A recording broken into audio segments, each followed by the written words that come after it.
The male superb lyrebird can mimic chainsaws, car alarms, and even camera shutters to impress females. But here's the twist. Scientists discovered he's actually lying. When a female gets close, he mimics the alarm calls of other birds to make her think predators are nearby. She freezes in fear, giving him more time to show off his dance moves and keep her from leaving. It's basically the bird version of faking an emergency to get attention.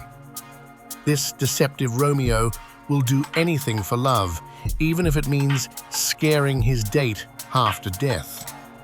Talk about commitment issues in the animal kingdom. Follow Critterbits for more incredible animal insights.